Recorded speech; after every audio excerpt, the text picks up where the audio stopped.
În momentul de față, noi pe clădirea care administrează birourile avem undeva în jur de 80 de kW instalați și am avut o necesitate foarte mare în ceea ce privea partea de stocare, în sensul că tot ceea ce produceau panourile noastre fotovoltaice, la un moment dat, din cauza vremii sau din cauza anumitor situații, rămâneam fără partea aceasta de curent și atunci,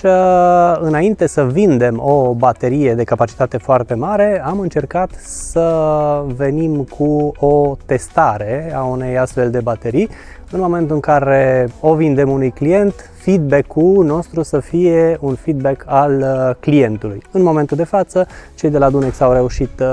reușit acest lucru, să facă această baterie super performantă și compatibilă cu invertoarele Huawei.